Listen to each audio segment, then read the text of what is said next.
So on average, I do probably 30 to 40 deals myself. And we're in the process right now of continuing to grow the team, and EXP has been a great platform for us. 3-time ICON award recipient, which is cool. I'm proud to be part of this community that we have here. I'm looking forward to hopefully bringing some good content today. Awesome. Well, thank you, Bob and Marla. Again, just to shout out Monica, Brian, Gary, and Paige. If you're jumping in with us, just open up your mic, say hello, cut me off if you see them joining in here. But I'll be glad to facilitate this conversation a little bit, Bob and Marla, as we get into some content. The first thing I want to do is do a quick check in the audience, if you guys are cool with that, Bob and Marla, so we can see who's here and get a feel for what would be valuable to this audience here today. So first question, everybody in the chat box, do me a favor. I want you to answer two things in one answer. So don't hit enter till you've typed both. So the first question is, how long have you been in the business? So type that answer and then a comma. Don't hit enter yet. How long have you been in the business? Comma. Followed by, what is the number one thing you'd like to get better at in real estate right now? So how long have you been in the business, comma, number one thing you want to get better at? And then once you've typed that, hit enter. That's going to give Bob and Marla a little bit of insight into what you'd love to hear about today. So it'll kind of shape our questions. Bob and Marla, if you all are cool with that. Yeah, it sounds great. Sound like a plan? All right, perfect. So we'll kind of read through this chat box here. We've got 16-year veteran in the house. Welcome, Maria. Prospecting, wants to talk about prospecting for business right now. 1 year, 3 years. Marketing, absolutely, as we probably should be thinking about, right? Top skill anytime in the business, but especially early on as you build your database, let people know you're a realtor. We've got 20 years. We've got 3 years, 8 years, wants to improve on systems.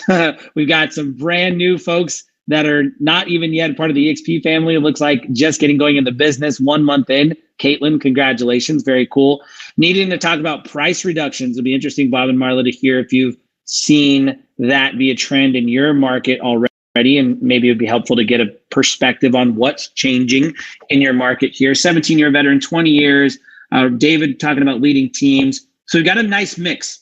Everybody in here from, brand new to couple of years in the business that have probably seen, one of the hottest markets I think we've all seen in a really long time, the last couple of years. And then we've got folks that have, 5, 7, 10, 15 years in the business. So let me start off by asking you, Bob and Marla, what change have you observed in your market? What's going on right now in real estate, and how are you thinking about it? We'll start with you, Bob. What you seen? Yeah, sounds great. So we're definitely seeing a slowdown as far as just activity on listings.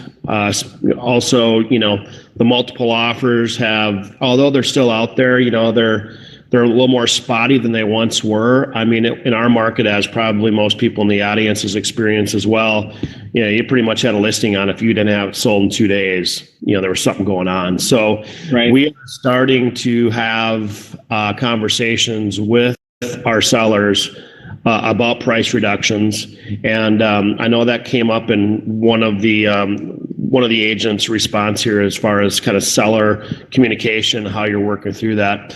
One thing that works really well for myself and my team is we kind of gauge having that conversation with the sellers. Now, if they were listed and the market was still pretty hot, you now have to jump in and keep them educated on what's going on with the market stats. But our average market time just in the last month has increased 14 days. So that conversation needs to be had with the sellers, as well as, from our perspective, we kind of gauge that after 10 showings that the home hasn't sold, we have enough evidence that we're probably overpriced. And, so we'll have that price reduction conversation as well. And one thing that I do and our agents do on our team is we set them up with a competition profile through MLS. Basically shows them their competitive listings they're competing against, so they can see how those listings are also reacting to the market. So we're doing a lot more of that now, as we did 4 or 5 years ago, where the market wasn't quite as hot as it was here recently. So that's what we're seeing in our market here in Minneapolis, St. Paul, Western Wisconsin. Awesome. Thank you, Bob. So I heard a few things there. Let me get a feel for the audience here. Give me a yes in the chat box if you currently have one or more listings And if you've got more than 5 in inventory right now, put the number in the chat box just so we can get a feel for who in the room is carrying listings, because Bob gave some really helpful feedback, right? He is seeing a shift in his market, as I'm sure many others are seeing. And he talked about, first off, the importance of having those conversations with the sellers, because if you haven't been doing business for very long, you probably don't remember needing to go back to your sellers to tell them what's going on in the market and to give them that sort of competitive update, because things would sell in a day or two. If you've been in the business for a while, you might be out of habit. Was it a Tuesday update call that you used to make every single week? Do you need to get back on that? But either way, you need to be having conversations with your sellers about days on market. Then I also love that rule of thumb that Bob dropped there. Just want to gift it to you all. Hopefully you wrote it down. In his market and his many years of experience, he kind of has an idea that if your listings had 10 showings or more with no offers, then you might be overpriced. It might be time to have that price reduction conversation. Then the last thing, I love it. I don't know that all MLSs have the same capability as Bob's, but he talked about creating a competition profile through his MLS. I would imagine is something similar to maybe a little different version of, some sort of CMA automation. But bottom line is you need to be doing that at a minimum and comparing your listings to everything else going on in the neighborhood so you can have those conversations. So looks like we have a few folks in here carrying listings, not a whole bunch. So let's move to same question kind of for Marla. And I know you talked specifically about new construction. It might be cool to hear some experience and expertise there. Marla, what are you seeing in your market and what are the things that you're having to do to kind of react? For sure. We're seeing the same type of slowdown happen in our market up here in Canada, especially locally. It really has shifted quite a bit in the last few weeks. I kind of anticipated that with the interest rates going up, plus, with all the different shutdowns we had with COVID, that sort of thing. Most people do plan to take holidays at the end of June, start of July. Like that typically is a slower time for many people. With the COVID situation, it wasn't exactly the same because everybody wasn't really traveling or going anywhere. And I think we've seen that even more kind of happen. But definitely we were in the market where it was presentation of offers on most listings this spring, or you were selling it the same day on the market with multiple offers. There's the odd one that is going in multiples or selling the same day, but I would say we're less than 5%, maybe even less than that, of places that are being held in presentation of offers. I think when you have a lot of agents working in a market too, not everybody's up to speed on how they should be best servicing their clients or really what's going on in the market. So that can be tricky for some agents too. So you are seeing, if they are putting it into those presentation, a lot of them aren't moving. And then they're just kind of relisting them or not even taking that memo off their listing. So do note that if you do that sort of thing, that you're updating that listing accordingly if it didn't go in presentation. I do the same thing as well. When I take a listing with a client, I make sure when I'm doing my market evaluation, I'm giving them the expertise on what the market's been doing, what that looks like, what I anticipate their listing would look at and look like, and what we could kind of expect as a sell price or in a sell time based on, the comparables. Sometimes it is tricky because we have seen that slowdown to know exactly who's looking and who's on holidays right now, because even a lot of realtors are on holidays, but kind of gauging, okay, if we are planning to list right now in this slower period, what will that look like? So if we are going to list at the top, and are we going to list more competitive and try to, get some interest in that first day or two on the market? But we've had that talk. So knowing, okay, now, just like he had said, with 10 showings, that's kind of how I've always gauged it in the business. If we don't have an offer, then this is where we talked previously about where we probably need to be on price. And I think by having those conversations up front when you're taking a listing and to educate them then, I'm actually having one of these conversations after this meeting with a certain seller as well. This is what this should look like. If not, this is going to be our game plan. And then they feel comfortable, right? That you've already had this, they kind of know what to expect, and they've made that decision accordingly based on your knowledge and expertise. It's interesting because we're now kind of shifting more a little bit where it's going to, I think, balance out in the market. We're still really low inventory here, so prices still really haven't come down, but we are seeing a lot more houses. Before with a purchaser, you'd be lucky, like they want to go look at 10 houses. It's like, well, you can see one of them, or you have to just wait for more to come up because there really hasn't much to view, which, it makes a big difference. Where sellers were like, yippee. Like I had one seller, that just recently had got an offer 100,000 over their asking price. So they felt like they won the lottery, right? So with that shift, with buyers in that market, I always made sure that you're doing that weekly follow-up with buyers, because when they're on an auto email system or you're calling them to show stuff, they might just think that you're not even thinking about them. They're not top of mind because they're not getting any listings. So I think in that type of market, it's really important to be on top of your buyers, even if there's nothing for them to view. Just say, hey, there hasn't been anything up this week. We're still on it. Having that touch base call. With sellers in the market, you really haven't had to do that recently because you're in contact with them all the time and their house is selling so quickly that, it's yay. Everybody wants sellers when a market's like that. But now that we're balancing it off, it is really important as well, like he had said, to have some sort of competition system set up so they know what the listings are that are coming up. They know what's selling each week, and make sure you're doing that touch base call as well if their property isn't selling, so that they feel that you're still, out there doing what you're supposed to do. You're on top of it and you're just giving that market update. So, as the market shifts, it's important to work both sides, the buying side and the selling side, and make sure that the biggest thing is communication. And I feel like if you set the proper expectations, you communicate through that, it is a win-win all the way through.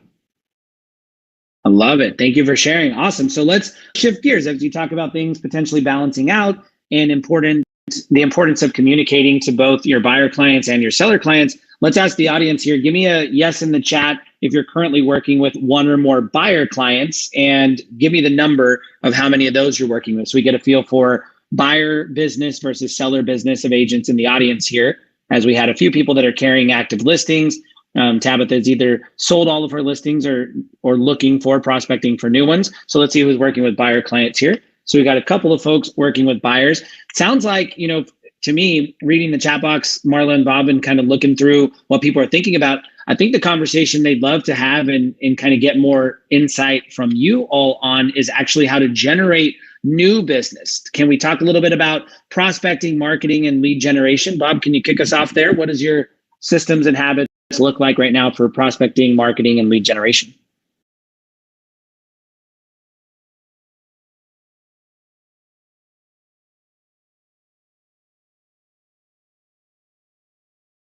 Oh, just checking back in. Bob, I don't have your audio. And I also want to just invite Monica, Brian, Gary, and Paige, if you're with us, just jump on here, up here, interrupt, say hello. We're having a ICONversations with Icons, Bob Snyder and Marla Jansen. Bob, are you with us?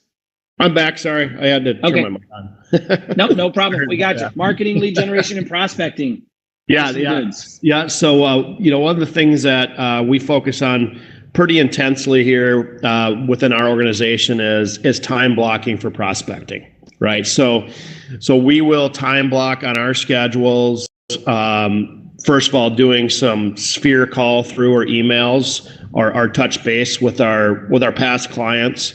Also at that time or our sphere for that matter, they may have not been a client yet, but if they're in our database as a sphere, we are touching base with them either through a call, email, or text.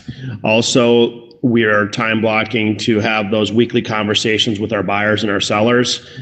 Typically, if you have a really active buyer, obviously you're having probably more regular conversations based upon properties you're sending them, etc. But one of the things that we do from a prospecting perspective, and the reason why it's important for you to have that in your calendar, is the key is consistency. You got to be doing this consistently, week in, week out, day in, day out. So we a lot of times will call through our database. We will do circle prospecting around our listings, and of course we buy leads through a Zillow, Realtor.com as well. So we have that coming through. But the main things that we are doing to be proactive are, like I said, circle dialing around our listings, whether we're promoting an open house, new listing. That's been a really great prospecting tool for us. Also working our ways through our sphere. We do that through newsletters, and then we'll follow up on some of the articles that our newsletters had with people. And then, of course, making sure that we're speed to lead on our internet leads. So those are a lot of the things that we're doing right now to generate the leads that we have within our organization. So again, the key is just making sure you're scheduling time out to make sure that you are doing that prospecting. And I see that's a large problem for the majority of, my agents fall off of that all the time. We just get them back on board because the proof is in the pudding if they're not prospecting. Bob, obviously you've been successful in this business for many years. For agents out there that say, okay, I'm ready to time block, give us a number. What's the target number? If anybody sitting in this room was an agent on your team and they wanted to be super successful this year, how many hours a day are they blocking off and how many total hours per week?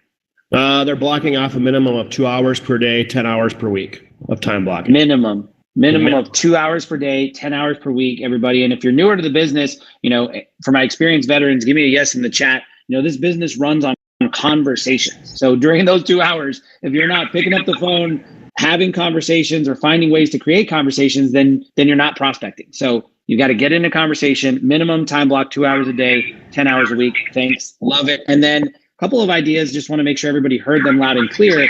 If you carry listings, you're somebody sitting in the audience who has listings and you're not circle dialing, meaning calling the homes around your listings, you're missing a huge opportunity to generate leads and a huge opportunity to establish yourself as an expert, huge opportunity to learn what's going on in that neighborhood and industry, so many things. So circle dialing, of course, encourage everybody to follow the rules around cold calling and prospecting and all that good stuff. But circle dialing, even if you're out there walking those neighborhoods, open houses, I always did circle prospecting on foot, right? So I knocked on the doors around open houses of my listings or any open houses I was holding.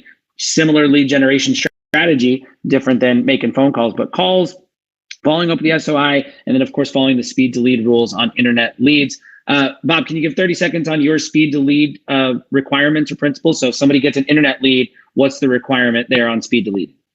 So we have autoresponders. So typically right away they're getting auto response set up. But as far as the response back to them, it's a 15-minute response at max.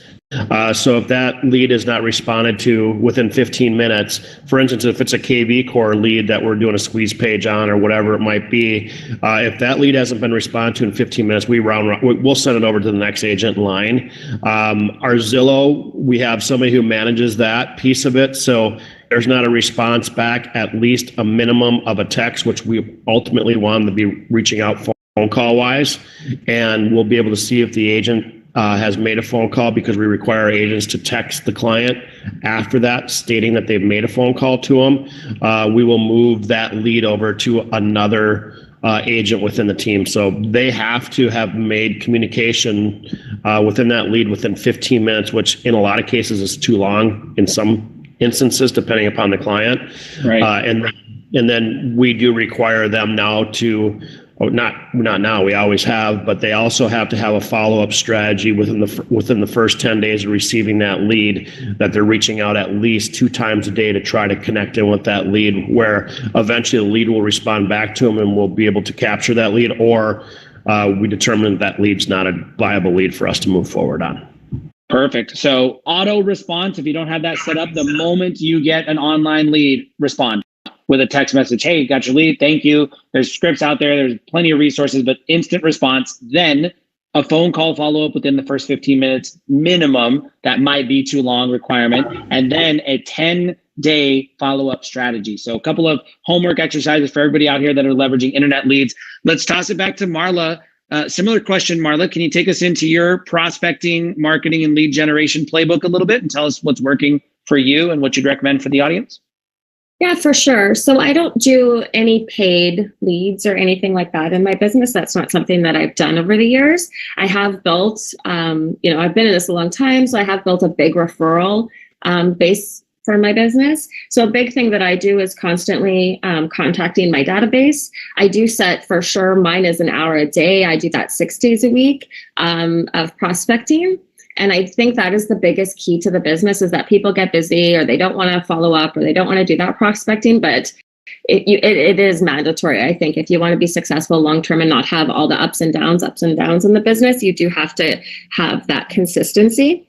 So a big thing is, calling the past clients. In the start of my business, and even now, I do get a lot of leads still through open houses. So I've always found that to be very successful for myself, and even with new agents that I've helped mentor coming into the business. That's been a big thing, is training them on open housing, like you've talked about as well, like knowing the inventory around that open house, contacting or doing door knocking just to a couple of houses in that area, but really knowing, so when people come in, what is the competition of that home? How does that home stand compared to all other homes in the area? And, obviously the availability to book showings on the other homes if possible. But open houses have been very, very, very strong for my business over the years.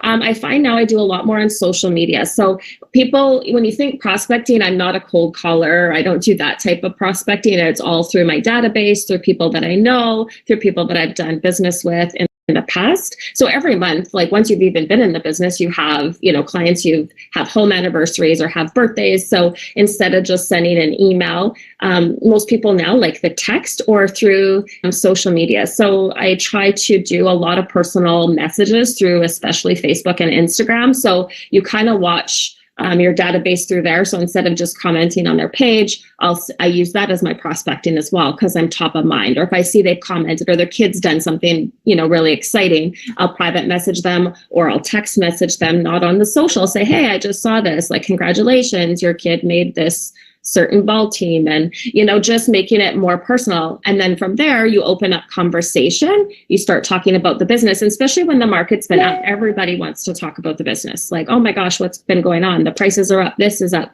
and it just opens that up. And then easily you can ask the questions like, oh, like, are you thinking of buying and selling? Do you have any friends that are? Like, I'm always happy to help your referrals. And the more you have that conversation and you get into that lingo, the easier it is for it to fall into place. But I feel that social media now, that's kind of a big part of it, and everybody has a cell phone. So as you're working with people, as I have contacts, I find that's the easiest one because I'm on the go all the time. I have a CRM, I do have an assistant, so they run that off. They have emails they put out, monthly. They follow up with my database as well, but my touch base is all basically me. But I find when I'm on the go, it's easy for me.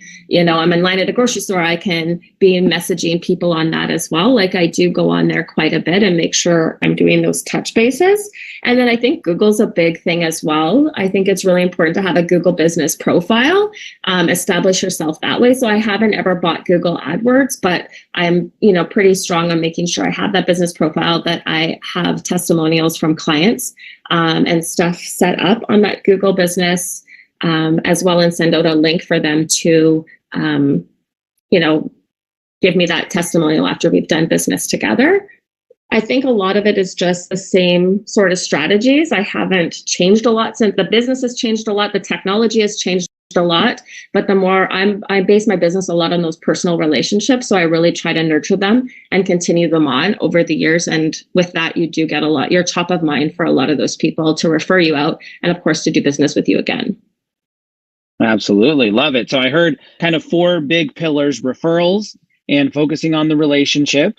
I heard open houses, tried and true, still one of the greatest sources for anybody starting out or for anybody trying to generate leads, regardless of experience level. I heard a lot of social media use and private messaging and using, DMs and comments and all that sort of stuff. And then I heard there were social referrals, open houses, and then of course just leveraging your network, right? Building relationships and your Google business profile. That was the 4th one. Thank you. So Google business profile. Yeah. Driving leads and supporting, your business branding and growth. Love it. So really appreciate you sharing, Marla and Bob. I know we're right at the 15-minute mark. I want to thank you all for being flexible today and sharing here. So I'll just give you a couple of minutes to kind of wrap up, close up anything you want to share with the agents. If people want to find you, follow you, learn more about you, connect, or any last message. Bob, I'll let you start us off so you can share with the audience final message. Yeah, I would say, the main thing is us as agents typically are very distracted by a lot of different lead generation tools where we can kind of be like a squirrel looking for that nut. And, the one thing that I've learned over the years is just finding, 4 or 5 really good things that you can stay consistent at. So for me and for the team, what works for us is we have a monthly newsletter that we send out to our sphere, and we do have a large sphere. I'm sending that newsletter out to about 4,500 people every month, where we're providing them with relevant real estate data, but also it gives us an opportunity to have what I call the brag board, where it shows a lot of the homes that we've sold in that particular area. So they know that we're active in the business. So that's one thing that we do. Now, myself compared to Marlo, I do buy leads. So we consistently are investing in buying leads. And then we also have a 6,000 home farm that we're very consistent on, mailing and also participating in. And last but not least, we train our agents to really work their sphere, which a lot of my younger agents, I'm 51, so I'm kind of the old guy on the team now.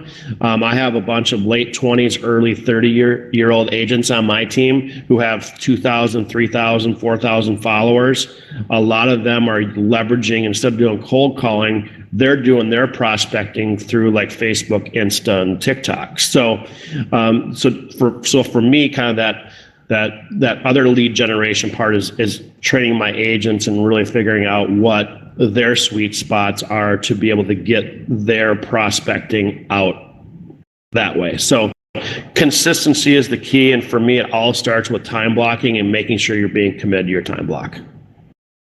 Love it. Thank you, Bob. Consistency, finding your sweet spot and doing things that work for you that you can stay committed to. Love it. Marla, any final thoughts, last message here for the audience? I think that's the same thing for me. It's finding what you love to do. So if you're a person and you love to cold call or you love to do business that way, then that's a good, like he said, sweet spot. If like I'm not that person, so it's just finding the different ways to generate that business, what you like to do. I like to host get-togethers, smaller, intimate get-togethers with a couple clients, people I feel I will socialize together, have them over at my house. I've done bigger client type get-togethers where it's like a networking event, and host things like that. But I like those types of things. So it is trying to find things in your business that you like to lead generate. I love open houses. I know some people are not successful at all at them because they don't like to be there. They don't. So I think your energy shifts. So it is really important because when you love what you do, you radiate that energy as well. And then you attract people to it. Because you are in a happy state. Consistency is key, finding what you like to do and being consistent at doing it, scheduling it in, because I think that is the biggest thing in our schedules is we get pulled in lots of directions, our phone starts ringing, and then we fall off the track on those certain things. So I think you have to book them in just like you would be booking a listing appointment into your schedule. And what else could I add? I don't know. I think that was great energy, great insight. Do what you love. Your energy radiates when you love what you're doing. And in fact, I think that's going to let us wrap up here with this audience. Just for your takeaways, Marla and Bob, we're going to ask if you're sitting here in EXP world, I want you to commit to doing the thing that you love to do. So answer the question, what do you love to do in real estate? So type the answer in the chat box so that Bob and Marla know that you're going to take away and go do something, take some action based on them contributing their valuable time, energy, and expertise here. What are you committed to doing because you love to do it and you're going to do it? You'll do it consistently. To Bob's point, you'll do it with love and energy. To Marla's point. So let's get a few of these going. And also a big thank you to Bob and Marla. Congratulations on being icons. Thank you for opening up for ICONversations and joining us here today. Super appreciate it. We've got some commitment already flowing in, social media, open houses, some IG and TikTok. I love it. Love it. Love it. Bob and Marla, again, congratulations. Thank you for being here. We appreciate our icons. We appreciate both of you. Thanks, Curtis. Appreciate you facilitating the meeting. Yeah, that's great. We really appreciate that, Curtis, for stepping in. Absolutely. Have a wonderful Friday. We'll see you again soon. Everybody, we'll see you back next week for ICONversations, preceded by the eXp Realty Agent Leadership Meeting, the Light Work Energy Session. We've got some commitments in the chat box. Hold to them. Go do it. If you have questions, Bob and Marla, I imagine they can reach out, find you on Workplace or on social. Yeah, we're on Get Workplace connected. and on social. Yep. Awesome. Thank you. Thank you. Thanks, everybody. Take care. Happy Friday.